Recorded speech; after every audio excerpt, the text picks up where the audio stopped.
Capítulo 9. La reacción depresiva de Jesús. El último nivel del dolor humano. Una emoción profundamente triste.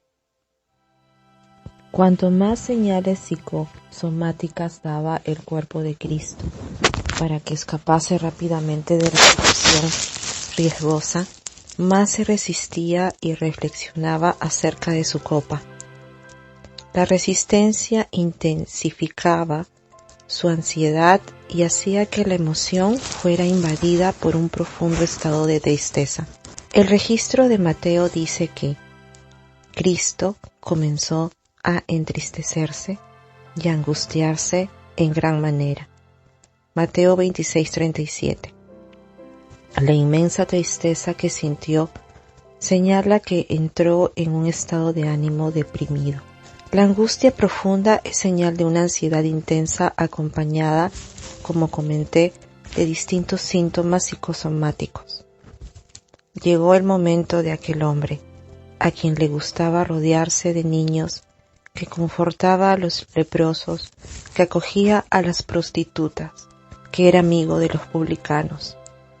Iba a pasar por la condición más dolorosa de la emoción, por la experiencia de la depresión. Llegó el momento de aquel que contagiaba a todos con su poder y su seguridad, de experimentar la fragilidad de la emoción humana. ¿Logrará superar su grave estado de tristeza y reaccionar con dignidad en un ambiente totalmente hostil e inhumano? Antes de analizar esa cuestión, debemos contestar otras dos preguntas. En el Getsemaní, ¿sufrió Cristo una reacción o una enfermedad depresiva? ¿Cuál es la diferencia entre las dos? La personalidad de Cristo estaba en el sentido opuesto a la depresión. El Maestro poseía una alegría sin igual. En él no había sombra de tristeza ni de insatisfacción. La alegría de Cristo no se exteriorizaba con largas sonrisas y gestos eufóricos, pero fluía de su interior como agua que fluye continuamente de una naciente. Aquel que hablaba incisivamente para que las criaturas saciasen la sed del alma, la sed del placer, ahora estaba extremadamente triste, pues iba a cumplir su objetivo más grande: morir por la humanidad. Al interpretar lo que dejaban entrever los textos de su biografía, constatamos que su estado de ánimo deprimido no era causado por la duda en cuanto a tomar su copa o no, sino por el sabor intragable que contenía. Veamos cuál es la diferencia entre una enfermedad depresiva y una reacción depresiva para después juzgar el estado emocional de Cristo. La depresión es una enfermedad clásica en la psiquiatría. Será, como afirmé, la enfermedad del siglo XXI. Su incidencia ha sido alta en todas las sociedades modernas y en todos los niveles sociales. Las personas ancianas y los adultos son los más expuestos a ellas, pero lamentablemente esa enfermedad ha alcanzado también cada vez más a los niños, principalmente aquellos que sufren a causa de enfermedades, maltratos, experiencias de abandono o viven en hogares donde predominan la crisis de diálogo y la agresividad. Los adolescentes también están cada vez más vulnerables a la depresión. La crisis del diálogo, la búsqueda del placer inmediato, la incapacidad de controlar los estímulos estresantes y el yugo de la paranoia por la estética han generado la necesidad compulsiva de exhibir un cuerpo que siga el modelo estereotipado difundido por los medios de comunicación, lo que produce en los adolescentes depresión y otros trastornos psíquicos como la bulimia y la anorexia nerviosa. El dolor de la depresión puede ser considerado como el último nivel del sufrimiento humano. es más intenso que el dolor del hambre, pues una persona hambrienta tiene el apetito preservado y por eso hasta rebusca en la basura para comer y sobrevivir. Mientras que algunas personas deprimidas pueden no tener apetito ni deseo de seguir viviendo, aunque tengan por delante una mesa llena. Solo comprende el dolor de la depresión quien ya pasó por ella. Existen diversos niveles de depresión: superficial, mediana y grave. Depresión con síntomas psicosomáticos: dolores musculares, taquicardia, dolor de cabeza, nudo en la garganta, gastritis y otras. O sin ellos, depresión con síntomas psicóticos: desorganización del pensamiento, delirios y alucinaciones. O sin ellos, depresión recurrente, consecuencia de frecuentes recaídas, y depresión con un solo episodio, o sea, la que es tratada y no vuelve más al escenario emocional. Las causas que llevan a una persona a tener un trastorno depresivo pueden ser psíquicas, sociales o genéticas. Las psíquicas incluyen ideas de contenido negativo, dificultad de protección emocional, hipersensibilidad, anticipación de situaciones del futuro y otras. Las sociales incluyen pérdidas, competencia predatoria, crisis financiera, preocupaciones existenciales, presión social. La carga genética puede influenciar el estado anímico y propiciar la aparición de enfermedades psíquicas, pero es bueno que sepamos que no hay condenación genética en la psiquiatría, salvo cuando hay anomalías cerebrales ocasionadas por alteraciones de cromosomas. Por lo tanto, padres gravemente deprimidos pueden engendrar hijos saludables. La influencia genética puede ser frustrada por la formación adecuada de la personalidad de los hijos, aprendiendo a gobernar sus pensamientos en los momentos de estrés y preservar sus emociones ante estímulos estresantes. No hay indicaciones de que Jesús tuviera una carga genética con tendencias a un estado de ánimo deprimido. En otro libro de esta colección vemos que María, su madre, de acuerdo con Lucas, tenía una personalidad refinada, especial, era sensata, sensible, humilde y dada a la reflexión. No hay ningún indicio de que ella haya tenido depresión. Lucas escribe que el niño crecía y se fortalecía y se llenaba de sabiduría. Lucas 2:40. Cristo nunca fue un espectador pasivo ante la vida, más bien fue un agente modificador de su historia desde la niñez. Es rarísimo observar a un niño creciendo en sabiduría en las sociedades modernas, o sea, aprendiendo a pensar antes de reaccionar, a lidiar con las pérdidas con madurez, a ser solidario, tolerante y enfrentar con dignidad las dificultades. Los niños crecen aprendiendo idiomas, usando computadoras, practicando deportes, pero no destilando sabiduría. Con solo 12 años, el niño de Nazaret ya brillaba en su inteligencia, ya dejaba perplejos a los maestros de la ley con su sabiduría, tal como está descrito en el texto que relata su encuentro en el templo con los doctores de la ley, Lucas 2:48. Existen también diferentes niveles de depresión: depresión mayor, distímica, ciclotímica y otras. Las enfermedades depresivas tienen una amplia sintomatología. Haré una breve síntesis de ellas. La depresión mayor. La depresión mayor se caracteriza por el estado de ánimo deprimido, intensa tristeza, ansiedad, baja autoestima, falta de motivación, aislamiento social, sueño irregular, apetito alterado, disminuido o aumentado, fatiga excesiva, libido disminuida, placer sexual disminuido. ideas de suicidio, déficit de concentración y otros. Afecta a personas de todos los niveles socioeconómicos y culturales. Muchos pacientes con depresión mayor, antes de la crisis depresiva, presentaban una personalidad afectivamente rica. Eran alegres, activos y sociables. Sin embargo, por distintos motivos, esas personas son afectadas por la depresión. Las razones que llevan a alguien extrovertido y sociable al drama de la depresión mayor son múltiples, desde una predisposición genética hasta causas psicosociales como pérdidas, frustraciones, limitaciones físicas, pensamientos de contenido negativo, meditación en pensamientos pasados, anticipación de situaciones futuras. No basta estar profundamente triste o deprimido para que se caracterice una depresión.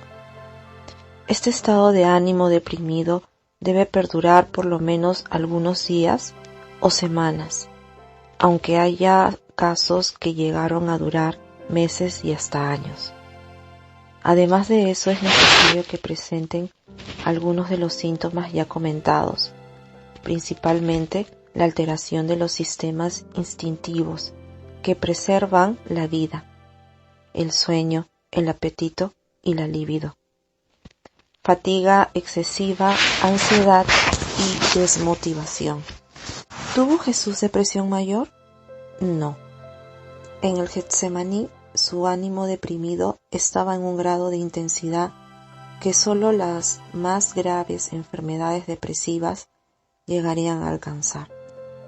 Con todo, su tristeza no existía desde hacía mucho tiempo. Había empezado solo algunas horas antes y fue provocada por la necesidad de anticipar los sufrimientos que recibiría a fin de prepararse para soportarlos. A lo largo de su vida y hasta en los últimos momentos antes de ser traicionado y arrestado, no había en Jesús ningún síntoma de depresión. No se aislaba socialmente, sino cuando necesitaba meditar. Era muy sociable, le gustaba hacer amigos y compartir sus comidas. Tenía gran disposición para visitar nuevos ambientes y proclamar el reino de los cielos. No era irritable ni inquieto. Al contrario, lograba mantener la calma en las situaciones más adversas.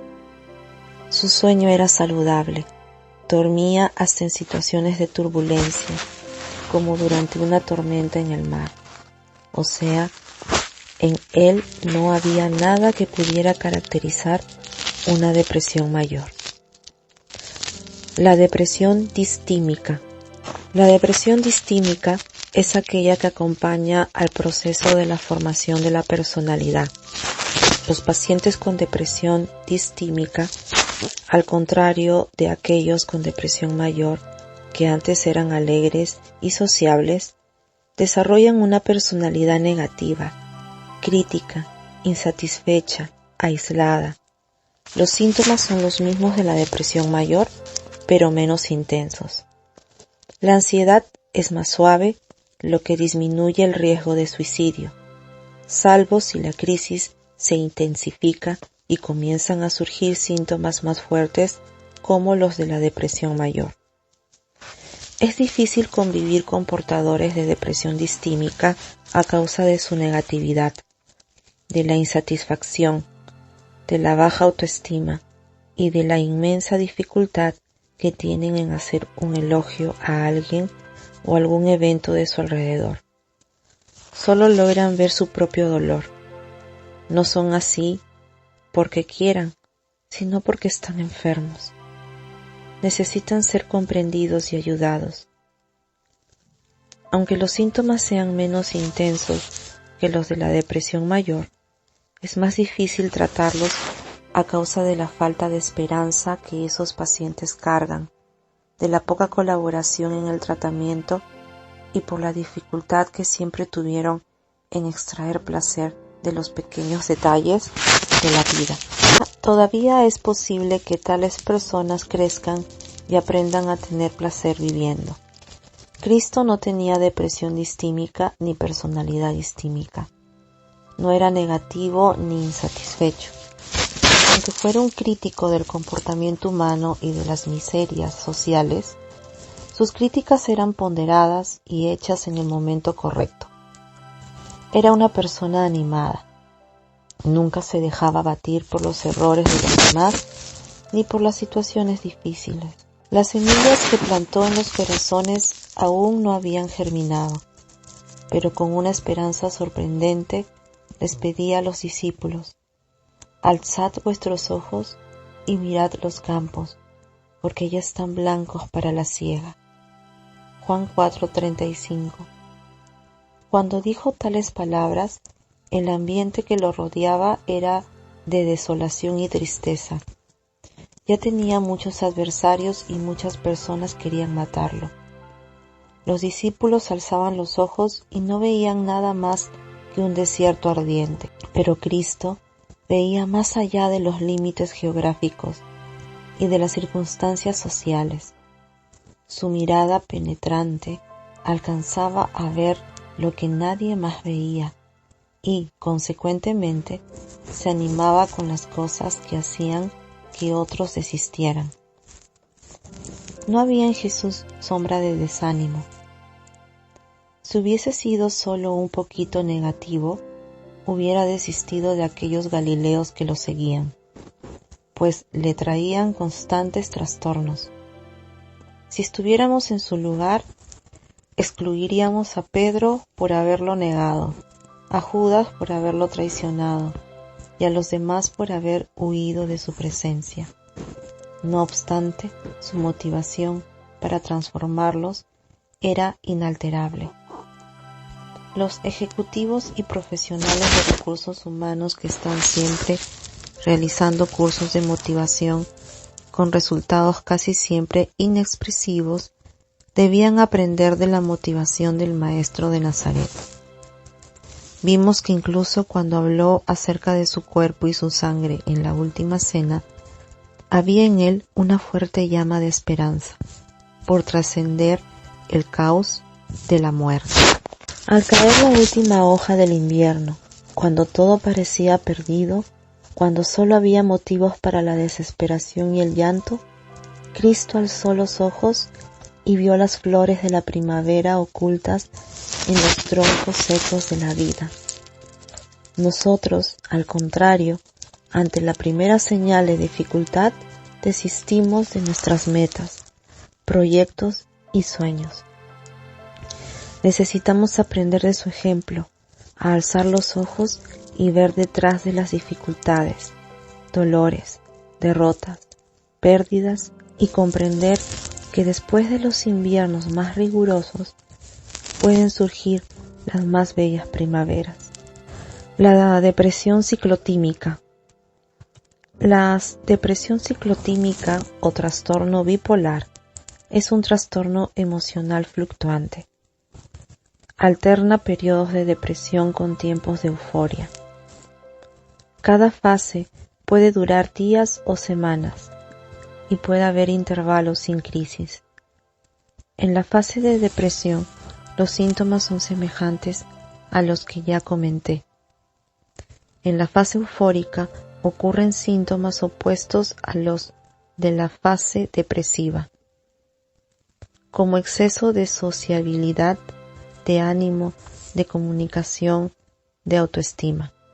En esa fase, las personas se sienten tan poderosas, excesivamente animadas y optimistas, que compran todo lo que se les cruce por delante y hacen grandes proyectos sin bases para materializarlos. Los pacientes que sufren de depresión bipolar también presentan polos depresivos asociados a polos maniáticos eufóricos. Pierden los parámetros de la realidad cuando están en crisis de manía, mientras los que están en la fase eufórica de la depresión ciclotímica conservan su raciocinio y su conciencia, manteniendo conexión con la realidad, aunque con comportamientos extraños. Es fácil condenar y calificar de inmaduras e irresponsables a las personas con ánimo excesivamente fluctuante. Sin embargo, ellas no necesitan de críticas o juicios, sino de apoyo, comprensión y ayuda. Cristo tampoco tenía depresión ciclotímica ni ánimo fluctuante. Al contrario, su ánimo era estable y sus metas bien establecidas.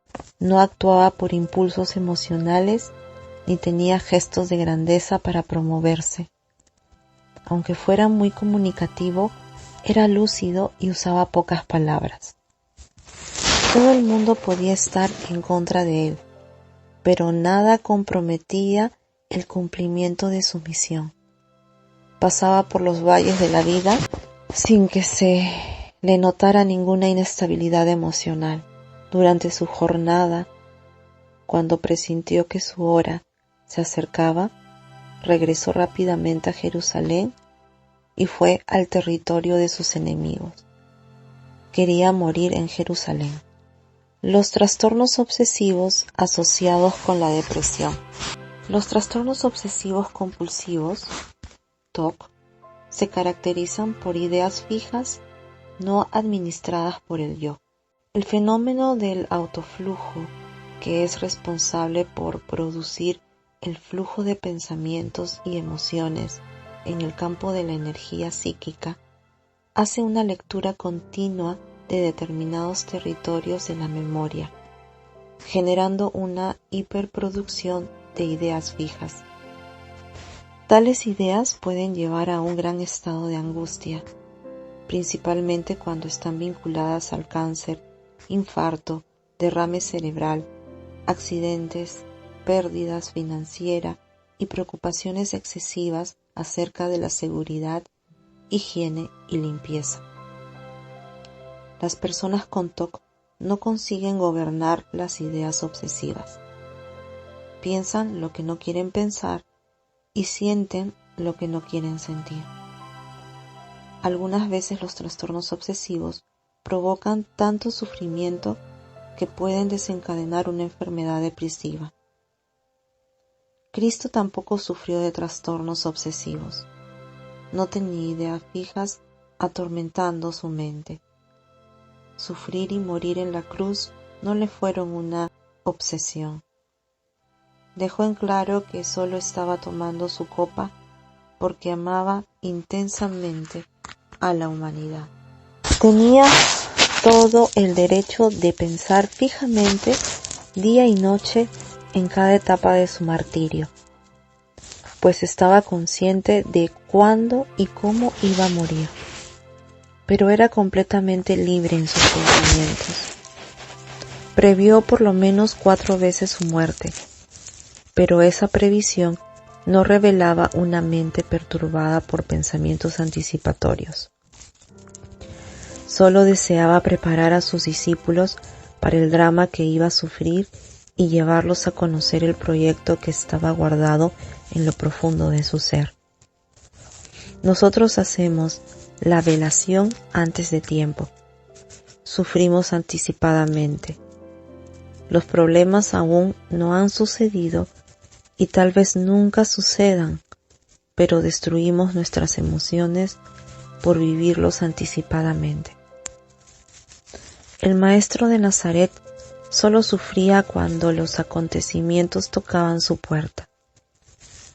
Solamente con emociones tan libres pudo, a menos de 24 horas de su tortura en la cruz, tener disposición para cenar y cantar con sus discípulos y pedirle a Dios que tuviesen gozo completo.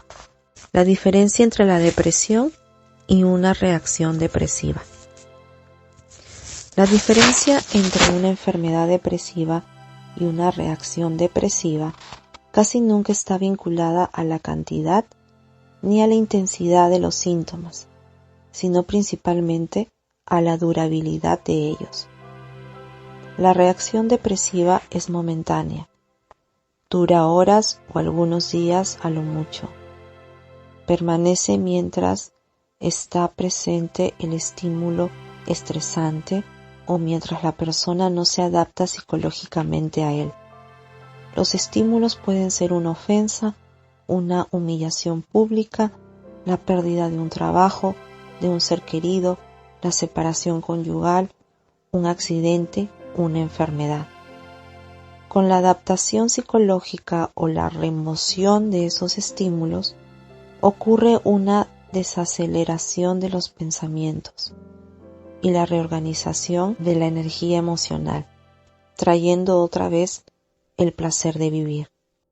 Si los síntomas de una reacción depresiva perduran por más tiempo, entonces se establece una enfermedad depresiva, que yo llamo depresión por reacción. Esta persistirá por 1 o 2 semanas o más tiempo, dependiendo del éxito del tratamiento. ¿Cuál es el mecanismo psicodinámico que produce una reacción depresiva o un trastorno ansioso?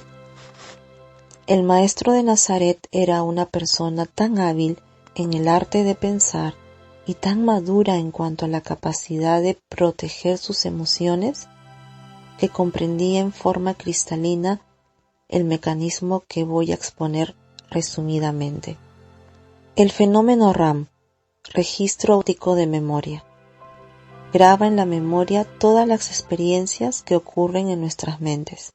En una computadora elegimos las informaciones que queremos guardar, pero en la memoria humana no hay esa opción. ¿Por qué no?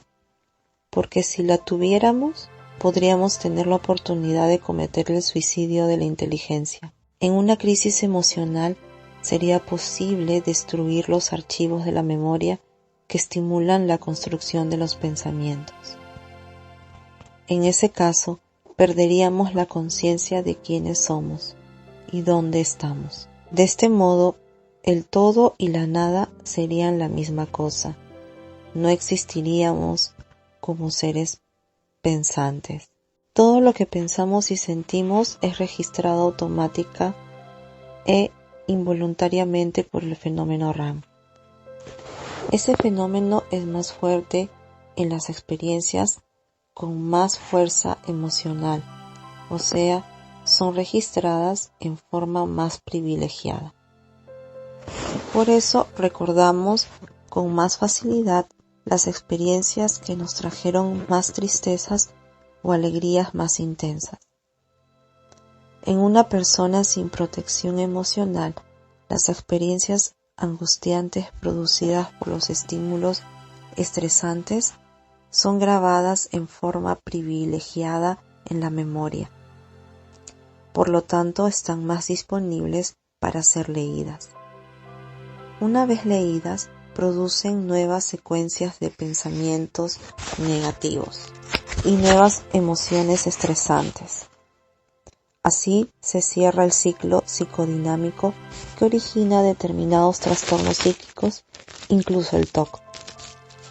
Cuidamos de la higiene de la boca, del ruido en el carro, de la pérdida de agua en el grifo, pero no cuidamos de la calidad de los pensamientos y emociones que pasean por nuestras mentes. Una vez que estos se archivan, nunca más pueden ser borrados, solamente pueden escribirse de nuevo.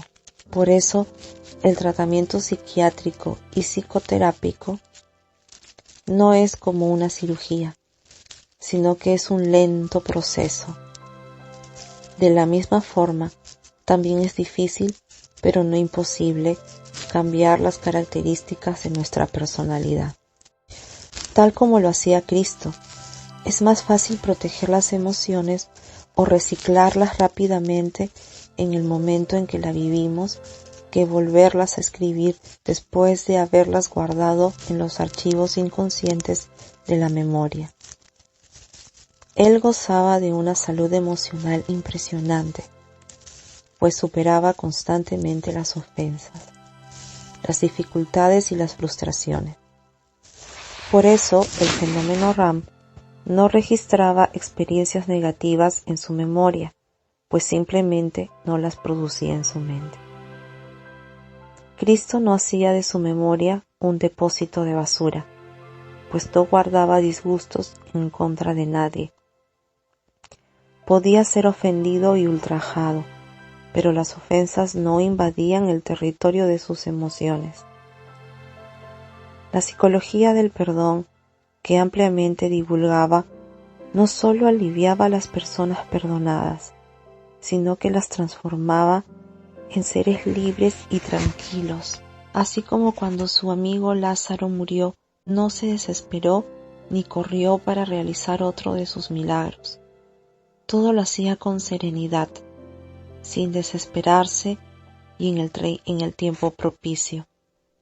No conozco a nadie que posea la estructura emocional que él tuvo. He estudiado exhaustivamente un síndrome que descubrí. Ese síndrome se establece en el proceso de formación de la personalidad y ocurre con gran frecuencia en medio del pueblo en general. El síndrome triplemente hiper presenta 3 características hiperdesarrolladas en la personalidad: hipersensibilidad emocional, hiperconstrucción de pensamientos e hiperpreocupación de la imagen social. La hipersensibilidad emocional se expresa por medio de una inmensa falta de protección emocional. Pequeños problemas producen un impacto emocional muy grande. Una ofensa es capaz de arruinar el día o la semana de la persona a quien fue dirigida. La hiperconstrucción de pensamientos se caracteriza por una producción excesiva de pensamientos anticipatorios, meditación en recuerdos del pasado, pensamientos acerca de los problemas existenciales. La consecuencia de la hiperproducción de pensamientos es que provoca un gran consumo de energía cerebral. La hiperpreocupación de la imagen social se manifiesta como una preocupación angustiante de lo que los demás piensan y hablan acerca de nosotros.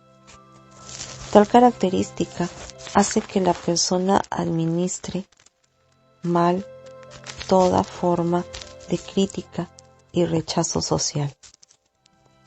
Una mirada de desaprobación es capaz de producir una intensa ansiedad. No todos tienen los 3 pilares de ese síndrome, pero este suele aparecer en las mejores personas de la sociedad.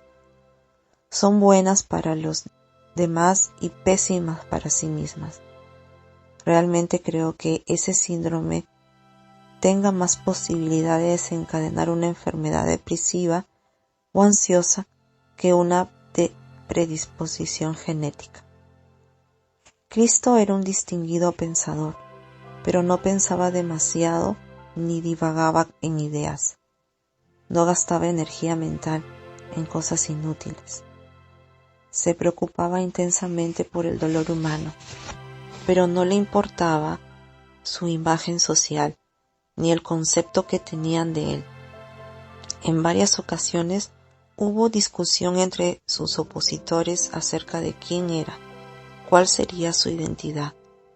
Sucedieron discusiones fuertes sobre qué hacer con él. El maestro sabía que pretendían arrestarlo y matarlo, pero aunque contagiaba a multitudes con su amabilidad y gentileza, era al mismo tiempo firme y seguro. Por lo tanto, no tenía el síndrome triplemente hiper. Eso explica por qué caminaba libre por las turbulencias de la vida. El maestro tuvo una reacción depresiva. Durante toda su vida, Jesús sufrió intensas presiones sociales. A los 2 años de edad, cuando debía estar jugando, ya era perseguido por Herodes. Sus padres no tenían privilegios sociales. Su profesión era humilde. Sufrió frío, hambre y no tenía morada fija. Tuvo entonces diversos motivos para ser una persona negativa, ansiosa e irritable, pero era una persona satisfecha y saludable emocionalmente. Nunca culpó a nadie por su falta de privilegios ni buscaba ansiosamente lo que le faltaba. Era rico por dentro, aunque fuera pobre por fuera.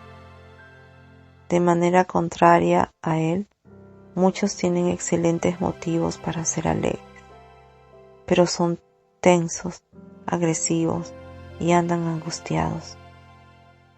Jesús vivía cada minuto con intensidad. Caminaba incansablemente de pueblo en pueblo predicando su mensaje. Algunas veces no tenía que comer, pero no le importaba. El placer de estar en contacto con nuevas personas, de aliviarlas e iluminarlas con su mensaje, era más importante. Incluso decía, para asombro de sus discípulos, que su comida era hacer la voluntad de su Padre. Juan 4:34. Sin embargo, aquel hombre alegre, seguro, amable e imbatible estaba ahora en el jardín de Getsemaní. Allí expresó por primera vez una profunda tristeza. ¿Qué sintió? ¿Una depresión o una reacción depresiva? Creo que las explicaciones anteriores dejan en claro que tuvo solamente una reacción depresiva momentánea, aunque intensa y sofocante. Cuando comenzó a reflexionar acerca de sus sufrimientos, una nube de pensamientos dramáticos corrió por su mente. Siempre supo lo que enfrentaría, pero la hora fatal había llegado. Tenía que prepararse para soportar lo insoportable. Se compenetró con cada detalle de sus llagas. En aquel momento, Jesús, hombre, vivió el más ardiente e insoportable estado de tristeza. La depresión de los pensadores. Muchos hombres ilustres también sufrieron depresión a lo largo de la vida. Freud tuvo crisis depresivas. En una de sus cartas a sus amigos, dijo que estaba deprimido y que la vida para él había perdido el sentido. El torbellino de ideas que pasaban por su mente, los pensamientos negativos acerca de la existencia, el peso de las pérdidas y otros factores terminaron dejándolo deprimido en los años posteriores. La cultura psicoanalítica no lo libró de su miseria interior. Herbert Spencer, un gran pensador inglés del siglo XIX, cierta vez comentó que no valía la pena vivir. Durant, historiador de filosofía, intentó defenderlo. Comentó que Spencer veía tan lejos que las cosas cercanas no tenían sentido para él. Esa defensa es muy incompleta. No es por el hecho de haber sido un gran pensador que Spencer perdió la capacidad de sentir placer. Entre las causas interiores se debe notar que él desarrolló el mundo de las ideas, pero despreció poco a poco el arte de contemplar lo bello en los pequeños detalles de la vida.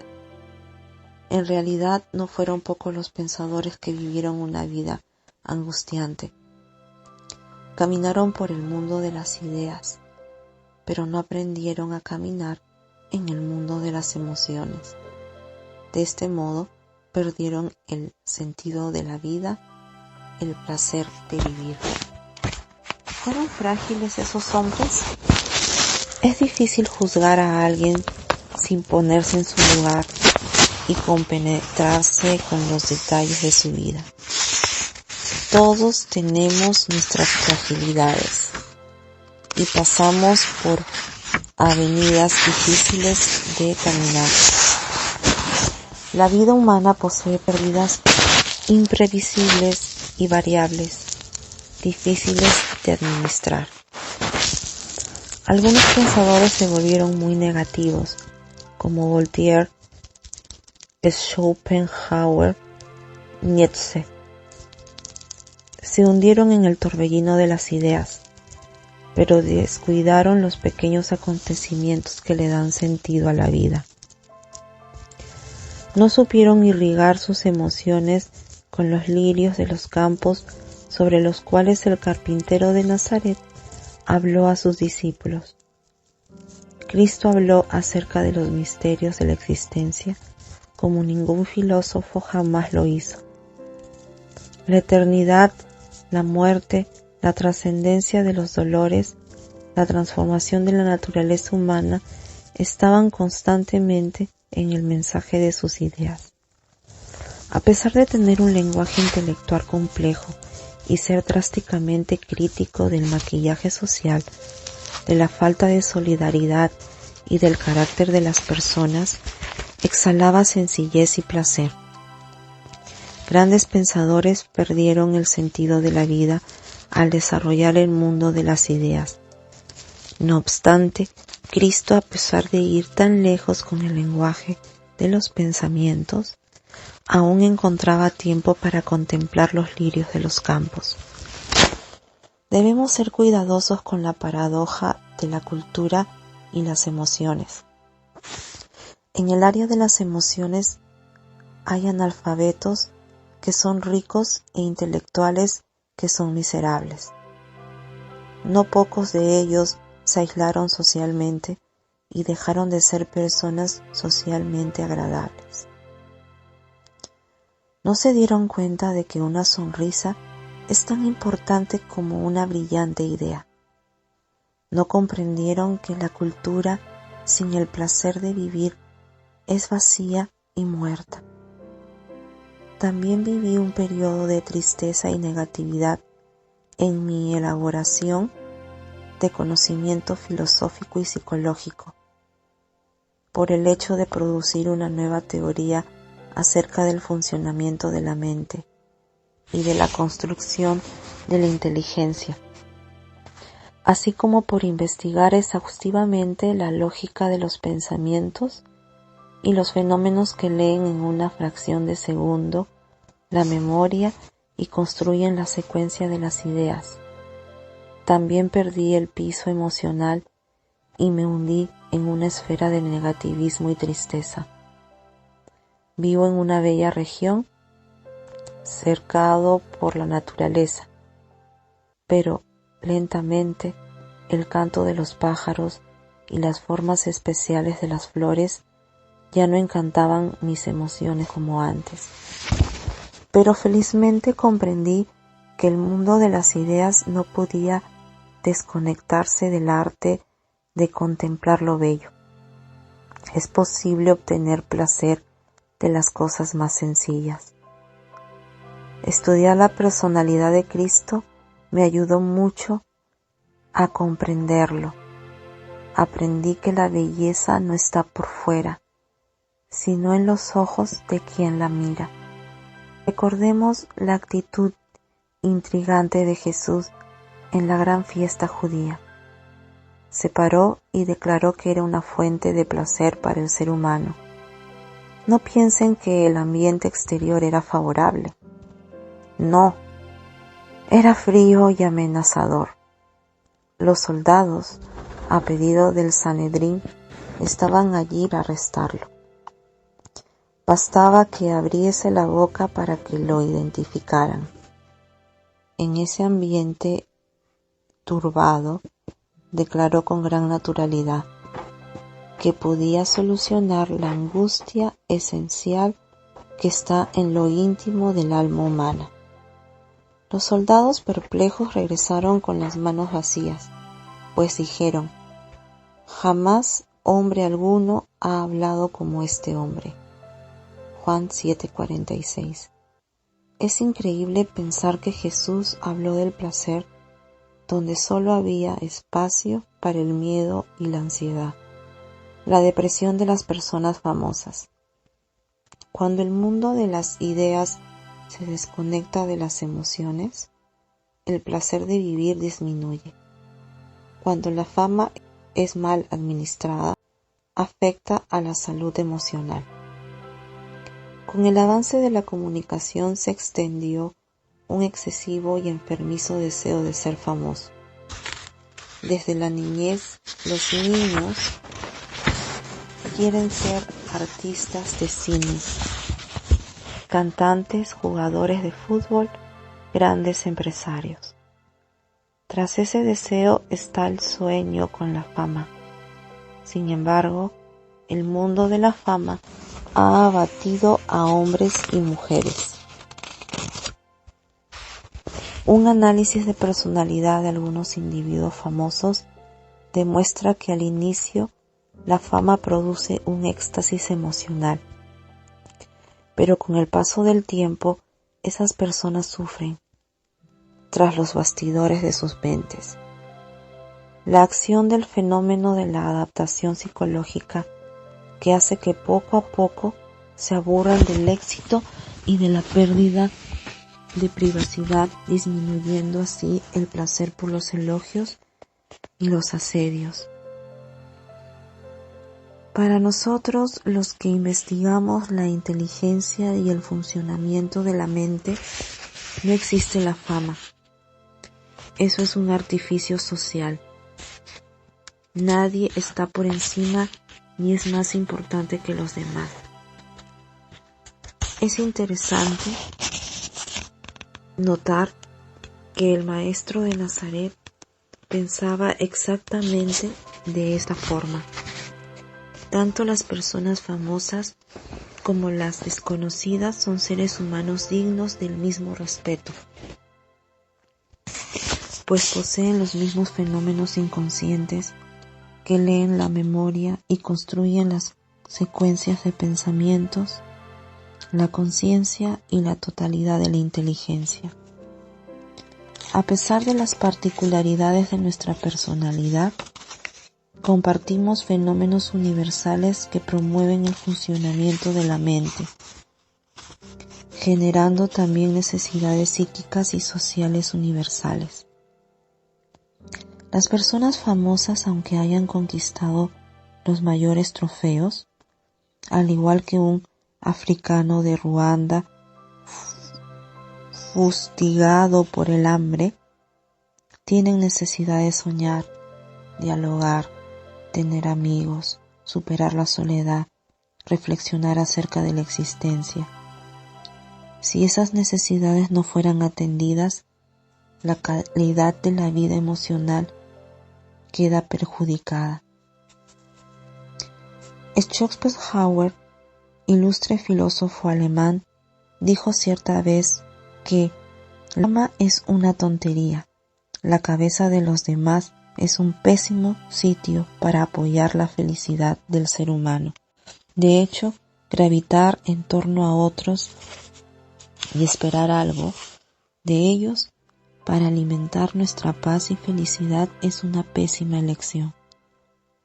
La verdadera felicidad debe estar dentro de cada uno de nosotros y no en lo que los demás piensan y digan de nosotros. Aunque amo al mundo de las ideas, Schopenhauer no vivió lo que decía, pues fue un amargo pesimista que no alcanzó el placer dentro de sí mismo. Sin embargo, Cristo vivía un placer y una paz que fluían de su interior. Sus más ricas emociones eran estables, porque no dependía de las circunstancias sociales ni de las actitudes de los demás hacia él. Si la fama y el éxito, aunque legítimos, no fueran bien trabajados, se convertirían en un montón de angustias, aislamiento y tedio. Nada es tan fugaz e inestable como la fama. Cristo era extremadamente asediado. Algunas veces querían proclamarlo como rey. En otras le atribuían el estatus de Dios. Pero la fama no lo seducía. Obtenía más placer de los pequeños eventos de la vida que de los grandes acontecimientos sociales. Sus más brillantes pensamientos no fueron proferidos en ambientes públicos, sino en la sencillez de una playa, de un jardín o en casa de sus amigos. Un resumen de las características que hacían de Cristo una persona saludable. A continuación, haré una síntesis de las características fundamentales de Jesús estudiadas hasta aquí. Ellas hicieron que el carpintero de Nazaret, que no frecuentó escuela ni creció a los pies de los grandes intelectuales de su época, tuviese una personalidad única, diferente a todas las demás. El brillo que irradió cruzó los siglos y sigue resplandeciendo en nuestros días. Por medio de esas características podemos comprender por qué no tuvo ningún tipo de depresión, ni el síndrome del pánico, ni trastornos obsesivo-compulsivos, TOC, ni el síndrome triplemente hiper, ni ninguna otra forma de trastorno psiquiátrico. Y enumeraré 32 características. 1. Protegía sus emociones ante los estímulos del estrés. Filtraba los estímulos estresantes. No hacía de su memoria una cesta de basura de las miserias existenciales. No vivía en torno a las ofensas y rechazos sociales. Pensaba antes de reaccionar. Tenía convicción de sus pensamientos y era gentil en la forma de exponerlos. Transfería a sus oyentes la responsabilidad de creer en sus palabras y de seguirlo. Vivía el arte del perdón. En cualquier momento podía retomar el diálogo con las personas que lo frustraban.